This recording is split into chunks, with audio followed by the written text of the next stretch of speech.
Relive the most exciting comebacks in Fighting Irish football history in Notre Dame's greatest comeback victories. This video takes you back to the Rockne era and the 1928 Army win one for the Gipper game. The Joe Montana era when he led the Irish to legendary come-from-behind victories over Houston, Purdue, North Carolina, and Air Force. Through Reggie Brooks' incredible comeback win against Penn State in 1992. Notre Dame's greatest comeback victories is $19.99 plus $5 shipping and handling. To order, call 1-800-488-3883.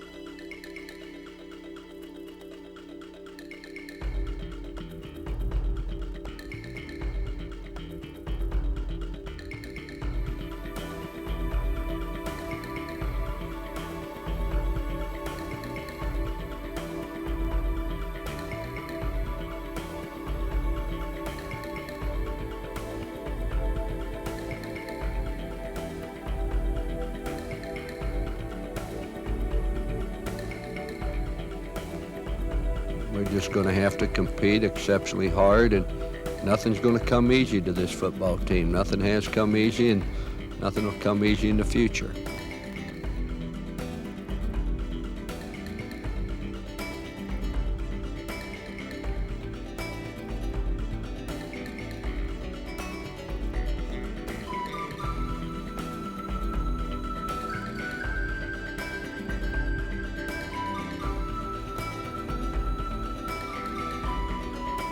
They want to win, they expect to win, they think that we should always exemplify excellence.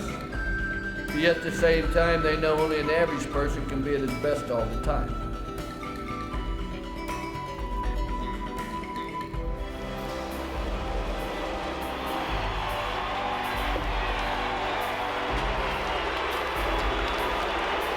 Where in the world would you rather be but here on a Friday night for a pep rally before the opening game at Notre Dame?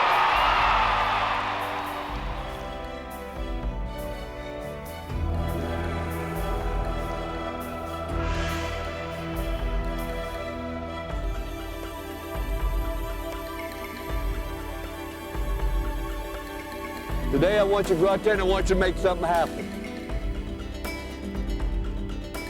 Is there anybody here that does not understand what our objective as a team is today? I expect this football team to go out there today and play one outstanding football game. I want to play as a Notre Dame football team.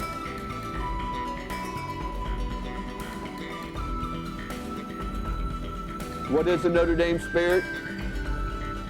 It's a belief that all things are possible. Don't play patty cake, play pancake. Captains, let's go.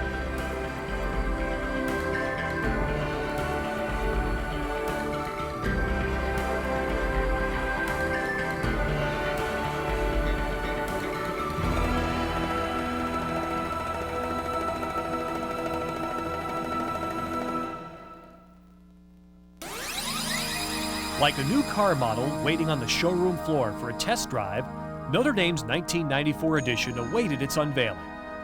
The anticipation of the season opener for Fighting Irish fans revolved around questions of how well the new Irish features would perform. There was a brand new offensive line, a first-year quarterback, new offensive and defensive coordinators, and a revamped defense tutored by 3 first-year assistants. As noteworthy as those present was the list of absent Irish from the '93 national title run, a list that included 10 players picked in the National Football League draft, 3 in the first round. How well had Lou Holtz and his staff been able to put together and polish up Notre Dame's 1994 model? A capacity crowd at Chicago's Soldier Field and a national television audience in prime time was eager to see.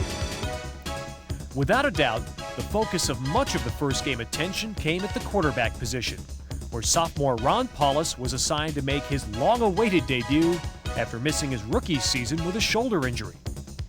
It seemed unlikely that the lanky second-year player could live up to the expectations of Irish fans. Then again, maybe he could, at least based on this opening night performance. Northwestern did its part to make the opening act of Paulus and the Notre Dame passing attack a success. Coach Gary Barnett adopted a philosophy of jamming the line of scrimmage and taking away an Irish running game notorious for pounding away at opposing defenses. That left Paulus's pass receiving targets with one-on-one coverage in the secondary most of the night, and they made the most of it. It turned out to be the Irish defense that set Notre Dame up early. Oliver Gibson knocked Wildcat ground-gaining star Dennis Lundy back 2 yards on the game's third play. A Brian McGee hit on Lundy caused a fumble that Captain Brian Hamilton recovered to end Northwestern's first possession. All-star cornerback Bobby Taylor took matters into his own hands on the Cats' second offensive attempt. And Sean Wooden ended yet another Northwestern drive in the second quarter.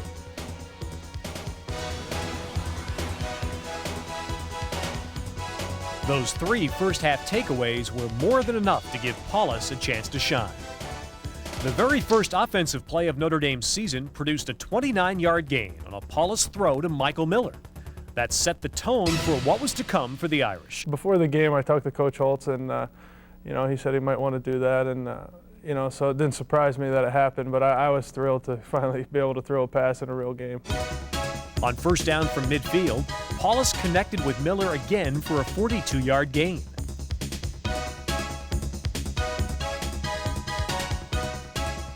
Then, it was junior Derek Mays who put the Irish on the board early in the second quarter.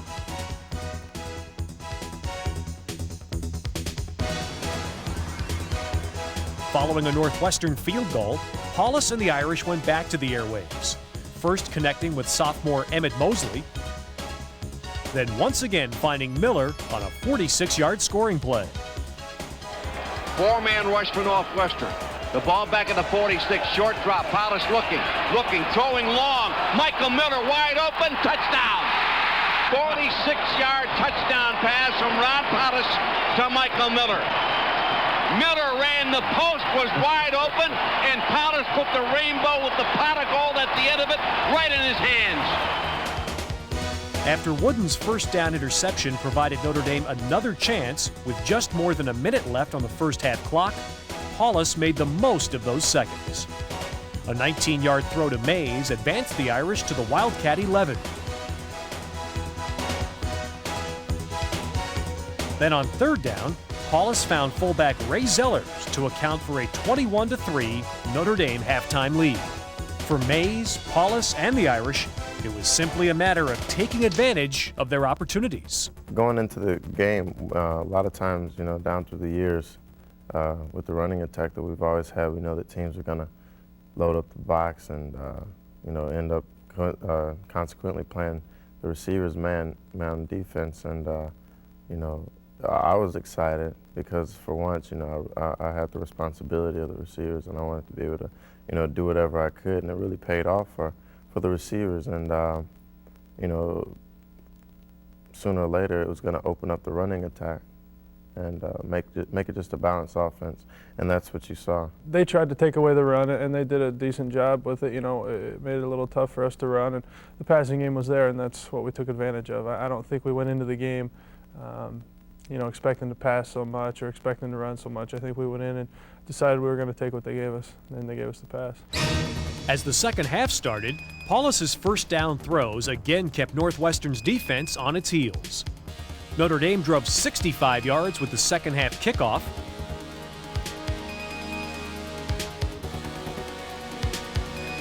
With Captain Lee Becton navigating the final 2 yards for the 6 points.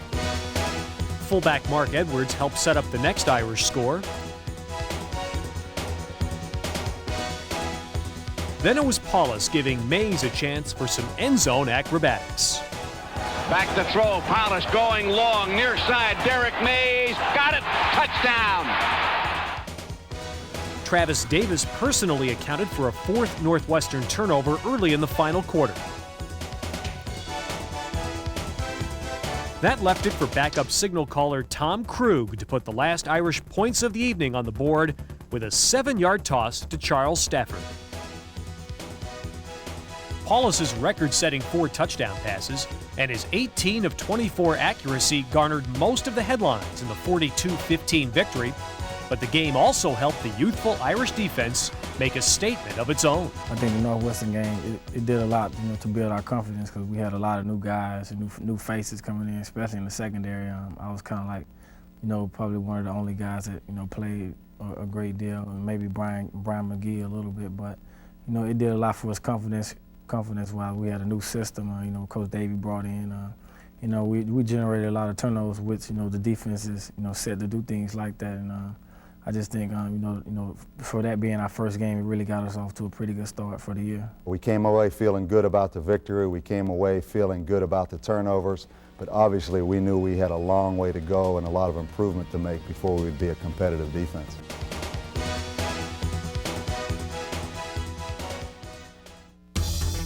Notre Dame moved on to its second assignment of the '94 campaign, having won 24 of its last 28 games against Big Ten opponents. But making the count 25 did not figure to be easy against a 5th-ranked Michigan team that was talking national championship, even without talented but injured tailback Tyrone Wheatley. In a rivalry that featured more than its share of great moments and stellar individual performances, Notre Dame knew it would have to find a way to hold its own up front against potentially dominating Wolverine lines on both sides of the ball. The Irish did just that to open the game on a dazzling afternoon in Notre Dame Stadium, with Ron Paulus throwing to Derek Mays and Ray Zellers doing the heavy work inside. Notre Dame worked its way to an early Stefan Schroffner field goal. Maybe Lou Holtz and his squad should have known what was in store for them after what happened on Michigan's initial offensive possession. The Irish defense stiffened at the Notre Dame 12, prompting a field goal attempt on 4th and 1. The snap, the spot, the kick is up and it's blocked. It's caught by Shea Foster, but the Irish will have the ball at the 11-yard line. Now Bobby Taylor has been very adept at blocking kicks. And I had a real question in my mind there. Shea Foster caught the kick. Well, wait a minute now. And advanced it. But did he advance it far enough? If he did, it's their ball. Michigan gets a break. They've got a first down. How about that? Despite Bobby Taylor's heroics, Michigan had new life, and the Wolverines found the end zone 2 plays later. The Irish came right back with a methodical 80-yard, 14-play drive. Lee Becton and Ron Paulus did the damage with the run.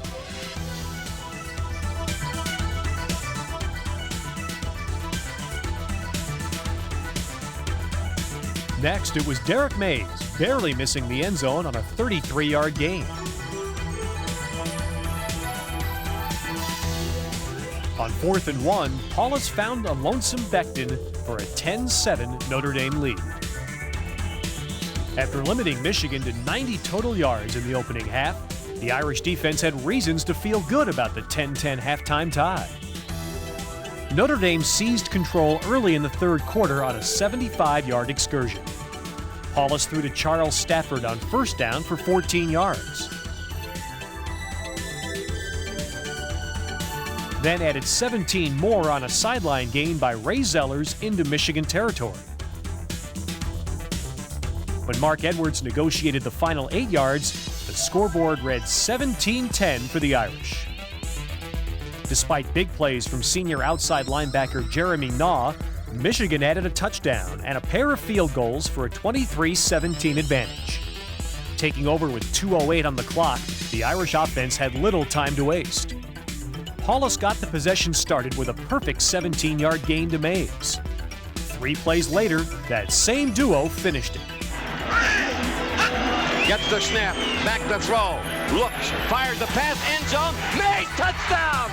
What a catch by Derek Mays!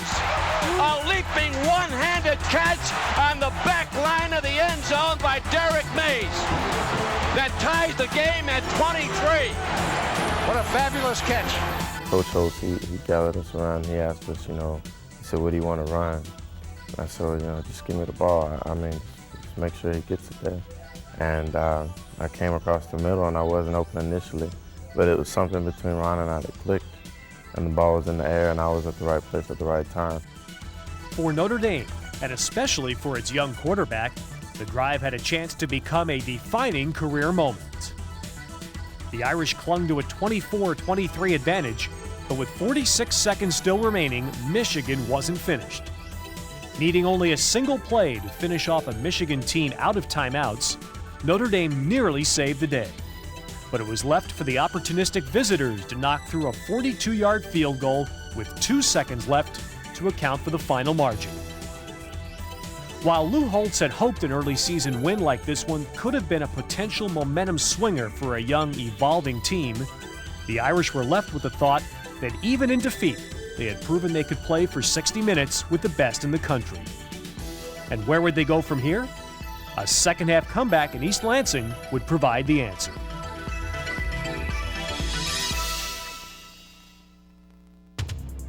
Needing only one more win on the road to set an all-time Notre Dame record of 16 straight victories away from home, the Irish headed for Michigan State, intent on proving that their vastly improved overall play against Michigan had been no mirage. But that proved far from the case in the opening half in a packed Spartan Stadium. The first 30 minutes in East Lansing weren't exactly the way Lou Holtz had hoped to build on the positives from the Michigan game. The Irish turned the ball over 3 times, gave up 249 total yards, allowed Michigan State's Tony Banks to complete 12 of 15 passes, and trailed 20-7 going into the break. A 29-yard touchdown throw from Ron Paulus to Derek Mays marked one of the few Irish bright points in the half. Notre Dame's players understood what they were up against, even before they reached the locker room at intermission. I think when we came in at halftime, we all sat down around our defense, and we knew this was going to be make or break our season. And we sat around, and I think a big word Coach Dave used and the whole defense used was together. We had to stay together, we had to be together if we were going to pull out of it. Coach Holtz came in the defensive meeting room and said that they're not going to win with 21 points or 20 points. And we knew that our offense could score 2 touchdowns. We just had to hold them. And I think when we went out there, we stopped them. The first couple series, it just became rhythm. And I just think it set the tone for the rest of the year that, this defense is something to be reckoned with. And I think we proved it against Michigan State in the second half. We just decided we were going to go out and do our talking on the field. And everyone knew what they had to do, and it's just a matter of everyone doing their job. So we went out in the second half and just took it to them. We come in at halftime, and really I found out what Notre Dame was all about and why Notre Dame has been so successful, and that's because of the players. The players really bound together at halftime and were determined to come out in the second half and win that football game. Linebacker Jeremy Sample made his statement on Michigan State's first second-half possession. The Irish then set about trying to eat into the deficit. Thwarted in the first half, the Irish ground game seemed to find itself behind an improving offensive line. When Lee Becton ran 37 yards to pay dirt, making it 20-14, Notre Dame found itself within striking distance with a quarter and a half yet to play. While the defense bottled up the Spartans in their own territory the entire third quarter, Ron Paulus went to work on the Michigan State secondary. On 3rd and 10 from the Spartan 15, Paulus again got the call. Paulus dropping back. The pressure's on. The pass caught. Farmer, 10-5, Farmer. Touchdown, Irish. They've tied it up at 20. That time he ran with authority. Robert Farmer's reception put the Irish on top, 21-20, and it was up to the defense from there. Burt Berry and Oliver Gibson joined their teammates in keeping Banks from causing any more problems.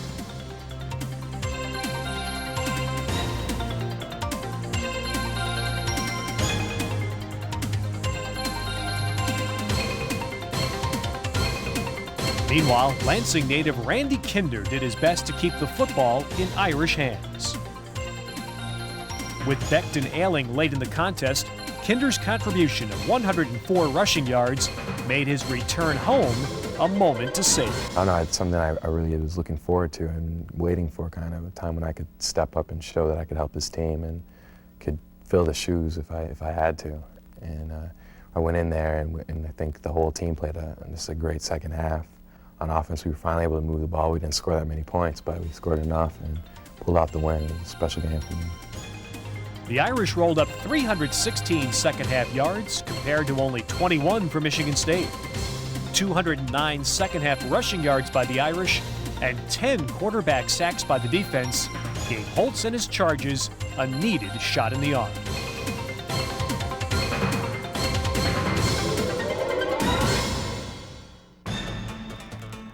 While Purdue's football record books showcase a glossy list of blue-chip quarterbacks, the Boilermakers turned the tables in 1994. This time, Jim Coletto's club came in averaging 357 rushing yards per game, and their 2-0 start was the best by a Purdue team in 16 years. It left an obvious challenge for Notre Dame's defense, and yet another for Notre Dame's own running game, a facet of the Irish attack that had yet to gel as impressively as Lou Holtz had hoped. I think ND has always tried to do two things, and that's be able to move the ball by rushing on offense, and also, you know, in contrast to that, to be able to stop the run on defense. And I think you really have to. It's something that ND has prided itself on, I guess, over the years. And Purdue had a strong running game. They had two running backs that were on a record pace, you know, for Purdue. And we just decided that we were going to shut them down that week. And we went in and played hard, and we scouted them well. And we had a good feel for their offense and their scheme. And we just went in and played hard football up front, and it worked out. So whose running game would make news on this rainy afternoon in Notre Dame Stadium? Randy Kinder attempted to answer that with a 37-yard gain on the game's first play.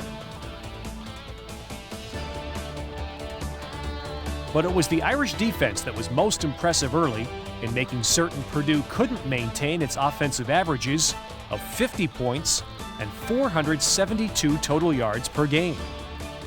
Notre Dame held the Boilers without a first down on their first 4 possessions until late in the second quarter. By then, the Irish had kicked a couple of field goals, Kinder had broken loose for a 34-yard gain, and Ron Paulus put Notre Dame's first touchdown on the board with a 15-yard throw to Charles Stafford. While Notre Dame's defenders threw a blanket over the Boilermaker offense, the Irish offense was very productive.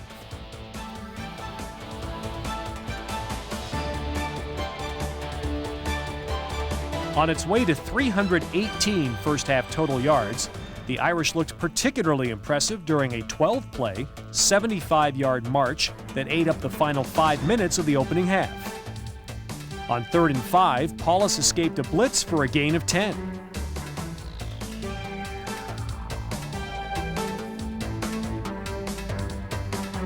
Fullback Ray Zellers managed consecutive gains of 8 and 9 yards.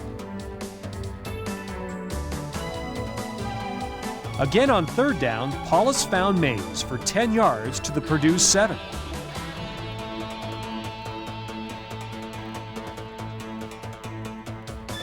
Kinder, who finished the opening half with 122 rushing yards, notched the touchdown from 3 yards out.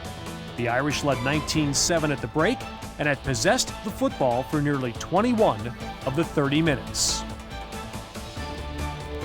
In the third quarter, the Notre Dame defense prompted Purdue to self-destruct, thanks to turnovers on 3 consecutive possessions by the visitors.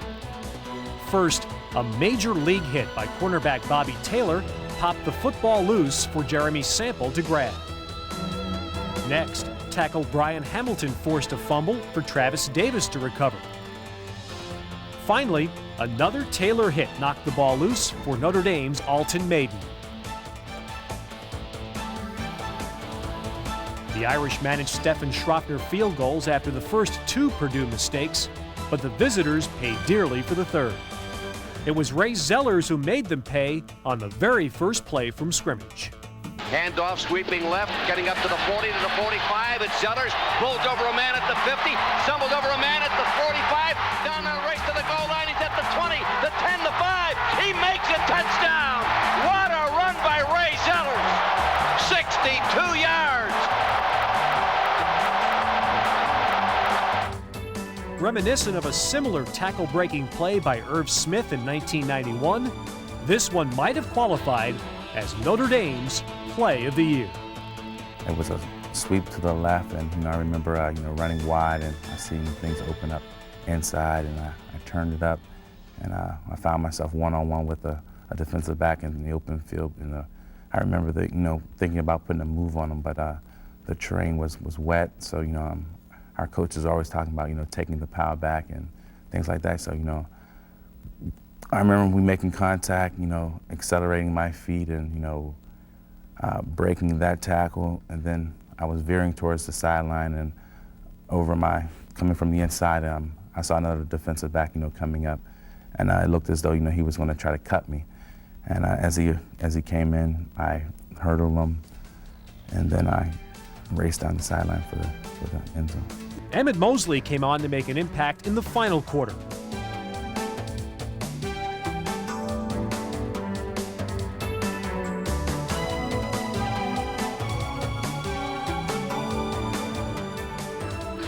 Finally, it was Kinder who lunged for his second score of the day to finish Notre Dame's point production.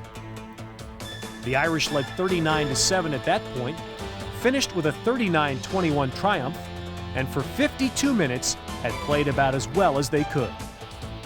Zellers finished with 156 yards rushing, Kinder added 143, and their combined total doubled the output by Purdue. Notre Dame's 428 rushing yards marked its highest total in 2 years. As Lou Holtz remarked, "I think we're getting to the point where we are capable of playing awfully, awfully well."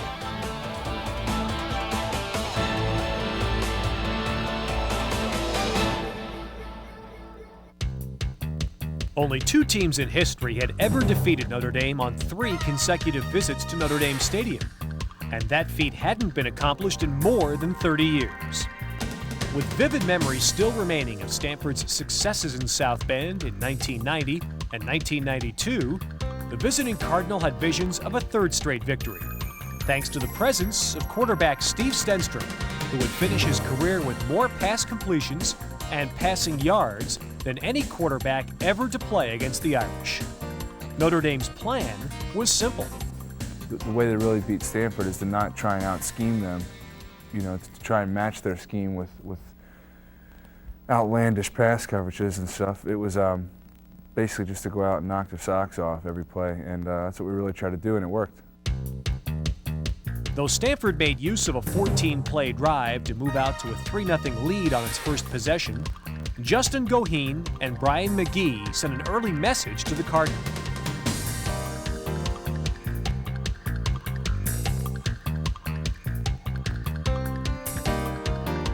Paul Grasmanis and Bert Berry combined to throw Stenstrom for a 3-yard loss. That gave LaRon Moore and Scott Salmon a chance to take center stage.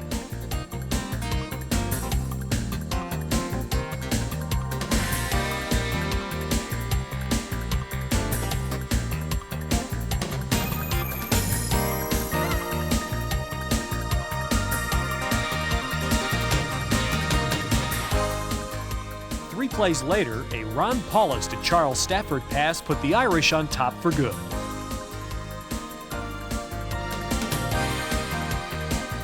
Defense continued to carry the day for Notre Dame, while the Irish offense got untracked.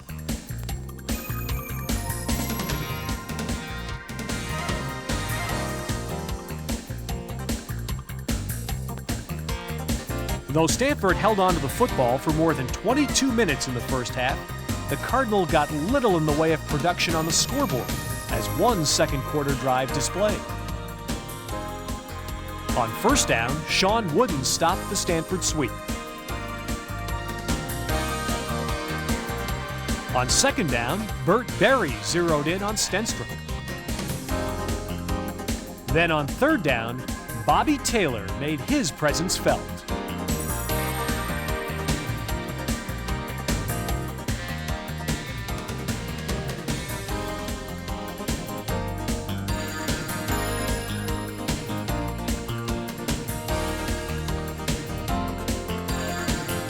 Late in the second quarter, Scott Senja knocked through a 43-yard field goal for a 10-3 Irish lead.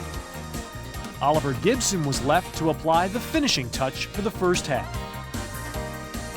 The Irish took control on an 88-yard march to open the third quarter. Randy Kinder got things started with a 29-yard gain. On 3rd and 24, Paulus hit Derek Mays for 20 yards. Then, on 4th and 4, he found Ray Zellers for 18 more. Finally, it was Paulus to Mays for 8 yards and 6 points.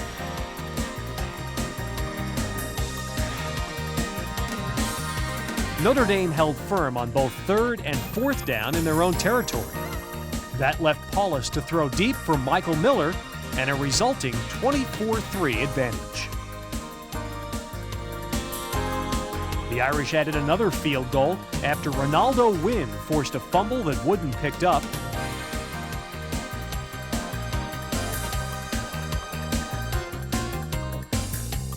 And LaRon Moore's 3rd down blow continued to keep Stanford on its heels.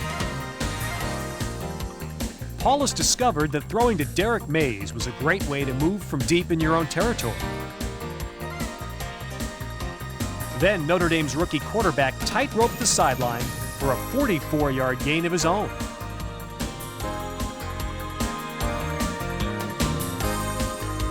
When Mark Edwards bashed over from a yard out to make it 34-3 early in the 4th quarter, the game, for all intents and purposes, was decided. Goheen put an exclamation mark on the victory by burying Stenstrom as the clock expired.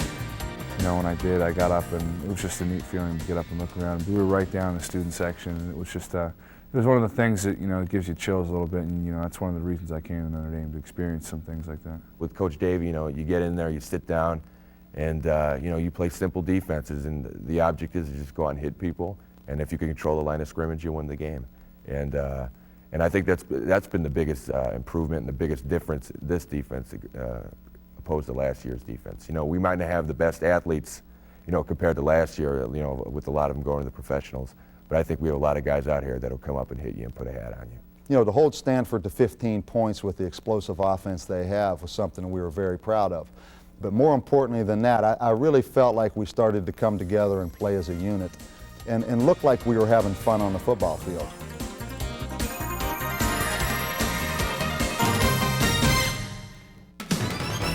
A first-ever trip to Chestnut Hill to take on Boston College appeared to present a simple mission for Notre Dame.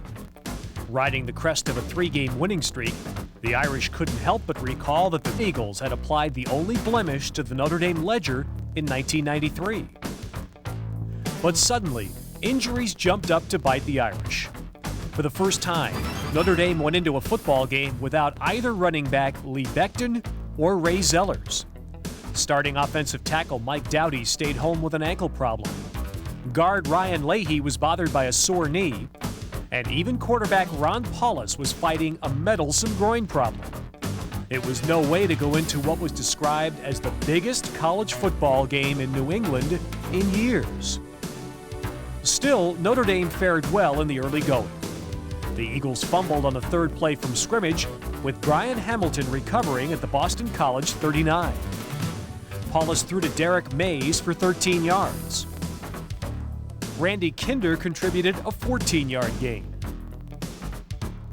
And Stephen Schroepfer's 27-yard field goal, less than 4 minutes into the contest, gave the Irish the lead. But almost everything was a struggle from there. The Eagles took advantage of a turnover and made use of a fake field goal attempt to pave the way for their first touchdown. Both teams had impressive drives late in the first half, but missed field goals by both sides left the score 7-3 at the intermission.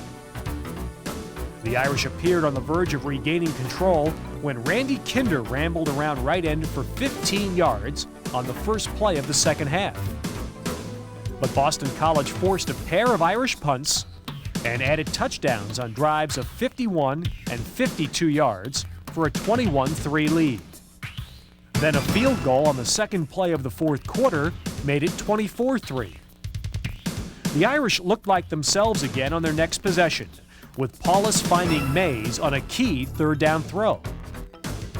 It was Kinder who would finish with 143 rushing yards, gaining 16 and then 15 yards to cut into the deficit. When Paulus hooked up with Mays for an acrobatic 2-point conversion to make it 24-11, Notre Dame remained within striking distance.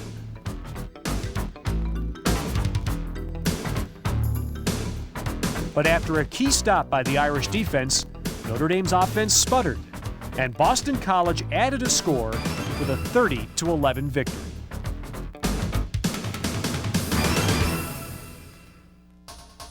Rebounding from the loss to Boston College meant hoping for some chemistry from a revamped Irish offensive line, and an offensive backfield still smarting from the injury loss of tailback Lee Becton and fullback Ray Zellers.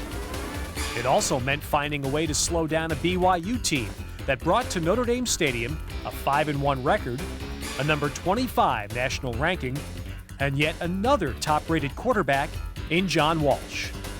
It was a matchup of two of the nation's most successful head coaches in Lou Holtz and Lavelle Edwards, both with career victory totals hovering around the 200 mark. With 4 offensive line starters opening at different positions from the previous game, Notre Dame's running game showed signs of gelling early. Tailback Randy Kinder earned a first down with a 9-yard gain on the game's second play.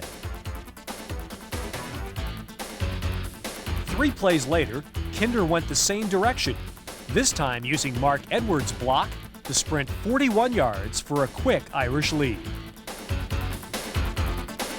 A Bill Matulis fumble recovery provided a golden opportunity on which Notre Dame could not convert.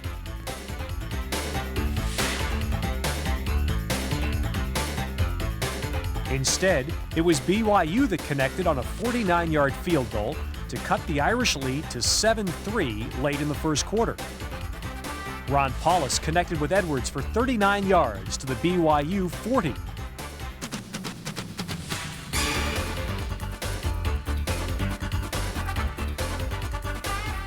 But it was the Cougars coming back with a 55-yard drive and another long field goal to make it 7-6. After BYU made the most of an Irish fumble to claim a 13-7 lead, Notre Dame rebounded with a 74-yard march of its own late in the first half. Derek Mays accounted for 55 of those yards on a second down play.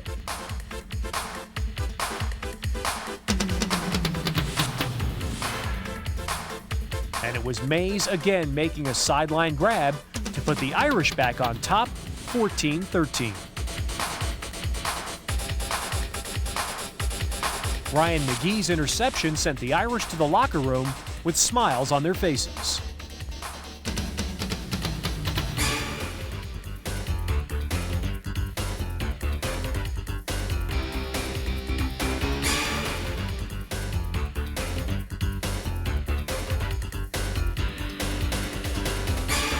Notre Dame had a chance to take control early in the third quarter on a possession that lasted more than 8.5 minutes and included 18 plays. Flanker Charles Stafford made the biggest plays, gaining 13 yards on a 3rd and 10 reception, and later accounting for a 20-yard gain on 4th and 5. But the Cougars blocked Notre Dame's field goal attempt and then drove 77 yards for a 21-14 lead.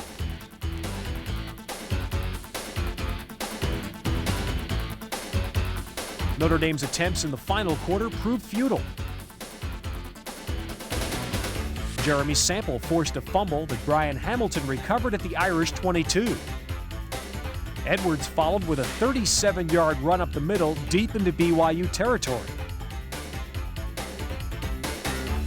But another field goal attempt went awry.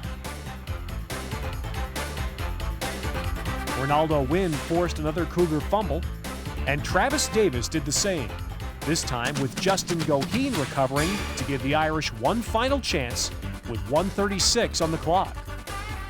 Tom Krug found Oscar McBride for 19 yards and Mays for 11 more. But the Cougar defense prevailed, and BYU walked away with a 21-14 victory.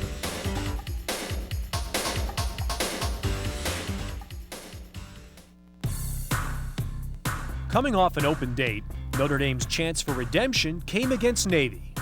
The nation's longest intersectional rivalry would be renewed for the 68th consecutive season. It also marked a meeting between Lou Holtz and George Chomp, longtime friends from their days as assistants under Woody Hayes at Ohio State. And it was Holtz who set the stage in his pregame remarks. Today I want you to go out there and I want you to make something happen. I want you to play positively. I want you to play aggressively. At all times, be positive. At all times, keep your poise. And at all times, play with class. You've done that well. Remember, you represent the University of Notre Dame. We talked last night about a couple things. Field position's important. We're on defense. We want to take the ball away from them. On offense, we are not going to give up that ball in our end of the field. No matter what happens, we're not going to give it up in our end of the field.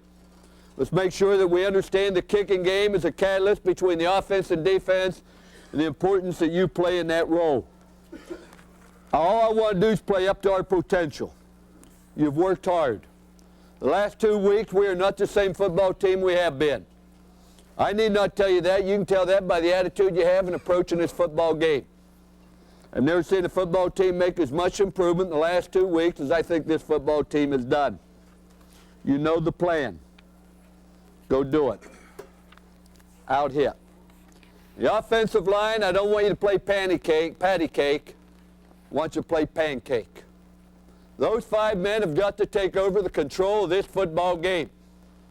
Those 5 men in the tight end have got to control the football game up front. That's where it starts with Notre Dame football. Is you 5 have got to out-tough and dominate the line of scrimmage for 60 minutes. Fundamentals. I don't want you thinking about fundamentals. I want you going out and playing. I want you to go make something happen. We stay focused. We concentrate and practice so we can go play on game day without thinking. I want you to play aggressively, but I want you to play with intelligence. I need not tell you how important the football is in turnovers, bomb, missed assignments, foolish penalties, lost yardage plays. I don't need to go over that anymore. The one thing I do want to emphasize once more is togetherness. We talked last night. I cannot emphasize it. Is there anybody here that does not understand what our objective as a team is today? You understand what our objective is? Everybody here understands that. Does everybody here understand the role you must play to help us reach that objective? Is there anybody here that needs help from us and how we can help you accomplish your job or do your job better today? Does everybody here understand the obligation we have to one another in accepting the role? Remember what we talked about the symphony. Let's not have Justin Goheen clanging the cymbals when he wants to. Let's not have Dusty Ziegler singing God Bless America when everybody else is singing the national anthem. Let's all be on the same page and let's play the thing the way it should be. I want you to believe in yourself, as I said, because I believe in you. Happiness is nothing more than having a poor memory. What's over is over. Good Lord put eyes in front of our head rather than back so we can see where we're going rather than where we've been.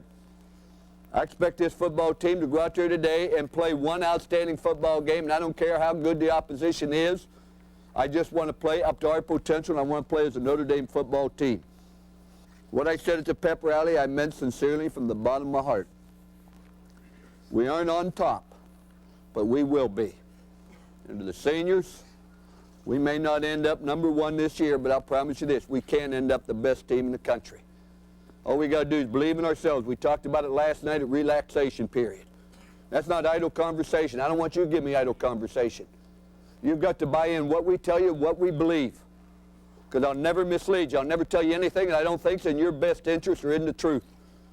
But everything starts with a faith and a belief in yourself, and it spreads to your teammates. I just want you to go out there and play today for 60 minutes with a faith and a belief in yourself, your teammates, and this school. And while you may be an underclassman, when you're a senior sitting here like Oscar McBride, Justin Goheen, Brian Hamilton, and the rest of the seniors, then you'll know what we're talking about. And you'll feel qualified to leave this place and go out and tackle anything in life, because you aren't going to face anything tougher than what you go through here. We are Notre Dame. As I told you before, you have nothing to be embarrassed about. Humiliation comes when you don't give the best effort you have, and I know you have done that. We are humbled, but that's over. We're going out, and this is a new era. From these ashes will come a great Notre Dame football team, and that sucker starts today. Don't play patty cake, play pancake. Captains, let's go.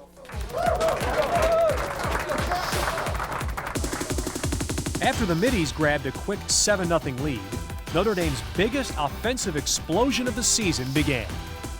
On a day in which 11 Irish backs carried the football and 4 Notre Dame quarterbacks saw action, it was a converted wide receiver who earned the spotlight.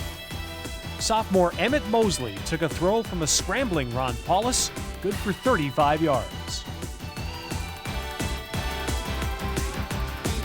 On 2nd and 7, Mosley found the corner of the end zone and tied the score. Burt Berry sniffed out a Navy screen pass to halt the visitors' next attempt. While Paulus was briefly on the sideline with a sore ankle, Tom Krug came on to hit Derek Mays on his first play.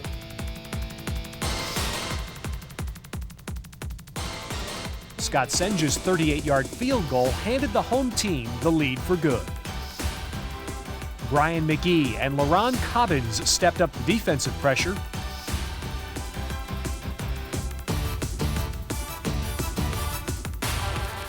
While Mosley continued to impress Irish fans as a running back.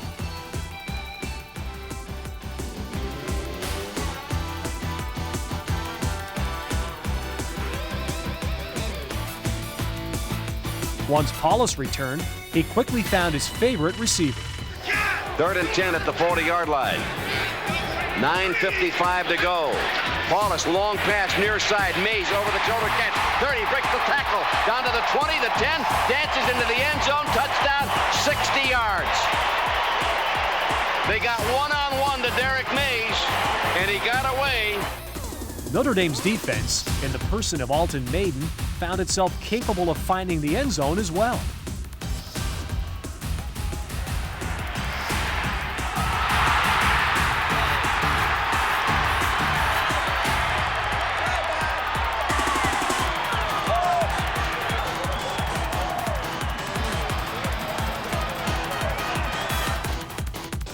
Another Justin Goheen blitz gave the Irish the ball back, and Paulus made the most of Notre Dame's final first-half possession, with Derek Mays giving the Irish a 38-7 lead at the break. Notre Dame's next opportunity didn't come until John McLaughlin got a piece of a Navy punt. Once again, it was Mosley accounting for the Irish points. A Bill Matulas hit and a Bill Wagasse recovery set the Irish up in prime position. With Randy Kinder and Robert Farmers sidelined by injury, Mosley found the end zone for the 4th time, becoming the first Irish back in 7 years to rush for 4 touchdowns in a single game. Well, it was sort of strange because I was playing flanker going into the week, and Coach Olter came up to me Tuesday and he said, well, I mean, we need you to go to tailback because Lee, he's trying to come back, but he's not going to be as healthy as we'd like for him to be. And I had no idea that Randy and Robert would be as banged up as they were Saturday. So actually, I didn't have a lot of time to think about, you know, what role I was going to play on Saturday. Rookie Gus Ornstein accounted for the final Irish points on a throw to Leon Wallace. Simply being back in the victory column was enough to bring smiles to the faces of the Irish. Navy came out the first series of the game and did some things totally different. They lined up with no backs in the backfield, hit us on a couple passes, but more importantly than what they did, it was how we responded to it. And I thought we came back for the next 3 quarters and really shut Navy down and really started to gain some confidence and started to feel good about ourselves.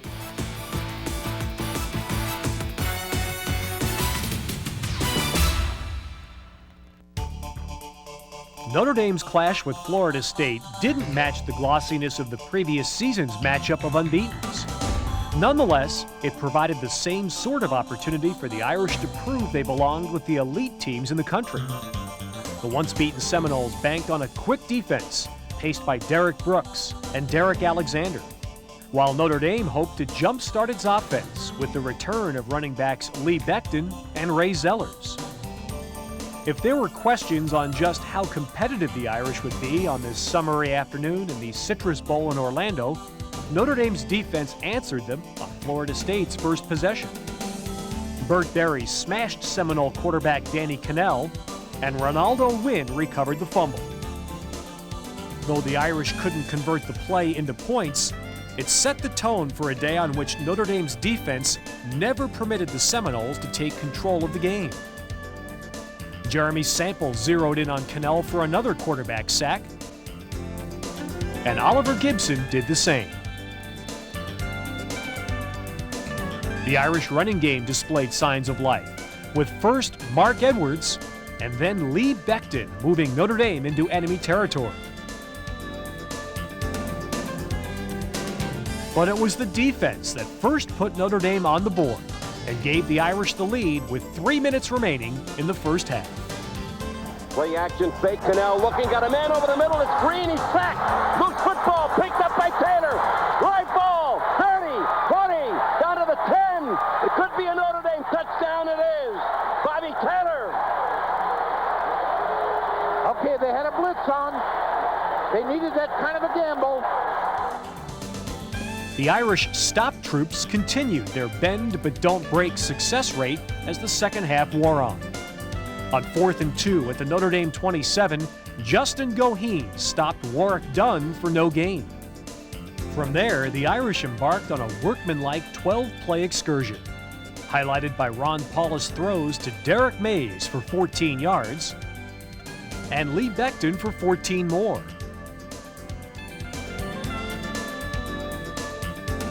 When Scott Senja knocked through a 39-yard field goal at 4:48 of the third quarter, the Irish led once again at 10-9.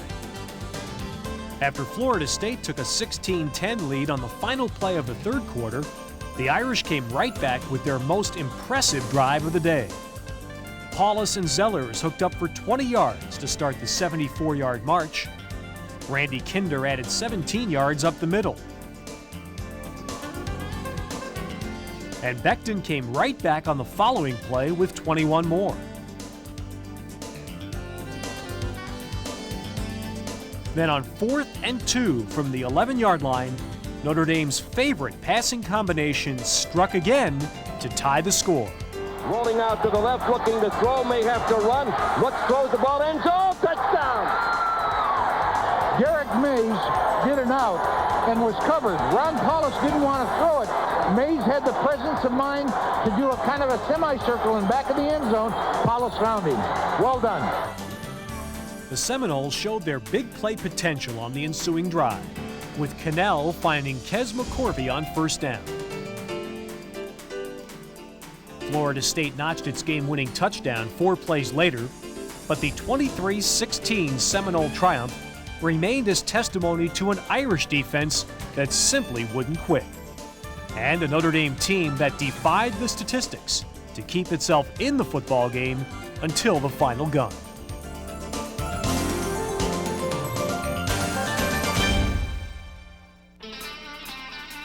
A week later, Notre Dame seniors made their final appearance at Notre Dame Stadium. They faced an Air Force team that had won 7 straight games. And what an appearance it proved to be for a Notre Dame team that played perhaps its best football of the season for 35 minutes. The Falcons raised the eyebrows of the Irish faithful by taking the opening kickoff and driving 60 yards for an early 3-0 lead. But from there, Notre Dame dominated both sides of the line of scrimmage, scoring touchdowns on 5 consecutive possessions. The familiar sight of Ron Paulus setting his sights on Derek Mays left the Irish on the doorstep late in the first quarter. Ray Zellers put the Irish on top for good with a 3-yard run. After Air Force punted, Emmett Mosley escaped upfield for a 16-yard gain. Then it was the Paulus to Mays combo that once again connected for a 14-3 lead. Air Force added to its problems by fumbling on first down, with Kinnan Tatum coming up with the loose ball.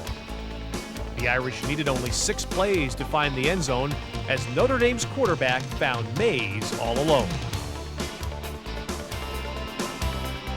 In the final moments of the opening half, Paulus showed how he had grown and matured after nearly a full season of experience. He set the table for another touchdown by connecting with Leon Blunt, then Mays,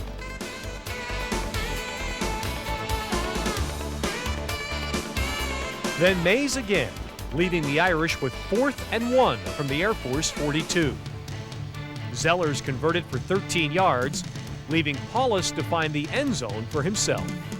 Play action fake to Becton. Paulus under pressure. May have to run. 20, 15, at the 10, 5, dive, get, touchdown!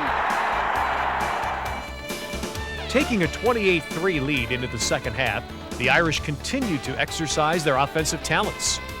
Another Mays reception, this time for 35 yards, took Notre Dame to the Air Force 21. Zellers bounded away for 12 more yards, then added the finishing touch from the 1 on 4th down. A pair of Falcon touchdowns brought Air Force within striking distance, but Paulus responded by hitting Charles Stafford for 34 yards. And Lee Becton handled the final Irish points himself in the 42-30 victory. It proved a record-setting day for the Irish, as May's first touchdown reception broke the single-season record for scoring catches set in 1964 by Jack Snow. He also enjoyed his best career day with 8 grabs for 163 yards. Meanwhile, Notre Dame broke the single-season team record for touchdown passes.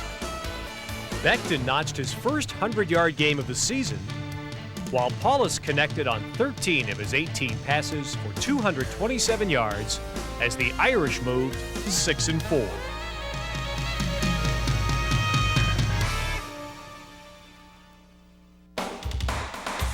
Notre Dame's season finale in front of more than 90,000 fans in the Los Angeles Coliseum provided the visiting Irish with all sorts of opportunities. With various postseason bowl options hanging in the balance, Lou Holtz's squad hoped to solidify its position in that regard.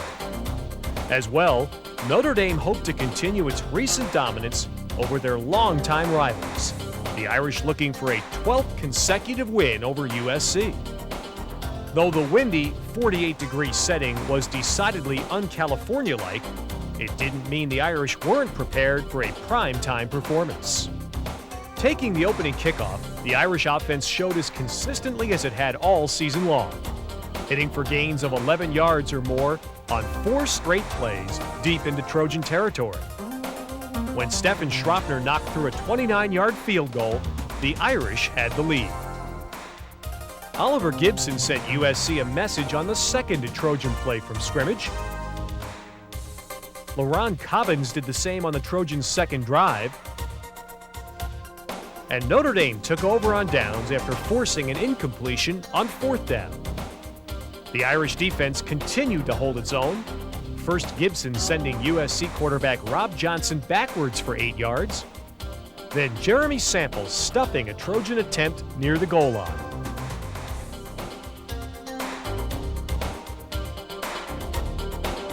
After USC grabbed a 7-3 advantage, Notre Dame quickly answered the challenge.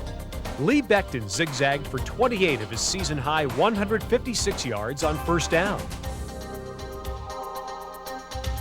Ron Paulus followed with a throw to Derek Mays for 18. After a pair of key 3rd down conversions, Paulus showed his elusiveness and finally located Ray Zellers for a 10-7 Irish lead, Paulus's single-season record 19th touchdown pass. Ronaldo Wynn helped keep the Trojan running game off balance. And the Irish responded with another impressive drive to regain the lead. The big play of a 65-yard drive was Becton's gain of 31 yards around the left side. On 3rd and 10, Paulus found Mays over the middle. And on 2nd and goal, Notre Dame's sophomore quarterback made it 17-10. Rookie cornerback Ivory Covington ended another USC attempt with an interception deep in Irish territory. Notre Dame then held onto the football for 15 straight plays, driving from its 20 to the USC 20, and 3 times converting critical 3rd down plays. But USC rejected Notre Dame's attempt to make it a 10-point lead with 5 minutes to go. And Notre Dame's defense did what it had to do on USC's last gasp attempt to finish out the 17-17 tie. The '94 Irish experienced emotions that ran the gamut, from euphoria to heartbreak, and found out what perseverance, patience, and dedication meant in a football team. They dealt with some crippling injuries, often leaving them a younger and less experienced lineup than anticipated. Yet they clawed and fought their way through a season in which only once did they fall by more than a touchdown. A rejuvenated running game in the last 3 weeks of the season helped propel Notre Dame into a Fiesta Bowl matchup with 5th-ranked Colorado, as the Irish won an invitation to a record 8th straight January 1st bowl game. As Lou Holtz often reminds his players, nothing's ever as good or as bad as it seems, but somewhere in between, reality lies. The '94 campaign fit that motto to a T, and it gave his youthful squad a better feel for what Notre Dame is all about. What is Notre Dame? I think to the seniors, you understand what I'm going to say better. The juniors will have a pretty good understanding. The sophomores will have a clue. The freshmen won't even know what I'm talking about. But I talk about Notre Dame. It's obvious how much I love this school and how much I respect this school and why. I think it's like anything else. If you say, is there a spirit in Notre Dame, show me, you won't feel it. When you feel it is when you believe in something. What is the Notre Dame spirit? The Notre Dame spirit is many things to many people. But it doesn't restrict itself to nationality or to religious background or anything else. What it is to many people, and it is to me, it's a belief that all things are possible. No matter what happens, things are possible. Yeah, it's difficult to go to Notre Dame. It's difficult academically. It's tough football. It's tough to balance both. Tough to have pressure on you all the time. But what that does to your self-confidence is unbelievable. It's like Jeff Burris and Lake Dawson said in the paper the other day. They said Notre Dame prepared them for the pros. It was an easy adjustment. The football and the academics and just being at Notre Dame prepared them better for the future. That same thing could have been said by Donahue or Brian Shannon in law school or in medical school. Same thing could be said about Brian Spruell, who was our captain back here. One of the greatest individuals you ever been around. I don't know if you've had a chance to meet him. But the same thing he would say in his business profession. It raises your self-image because it forces you to go beyond where you think you're capable of doing. That's what we try to do in football. That's what we try to do in school. That's what we try to do with your conduct. Yeah, you do have to be special. Not a special person, but you feel you're special because of the standards and the pressure on you. But when you leave here and you've done everything you can and you believe in it, you know no matter what comes your way, you think you can handle it.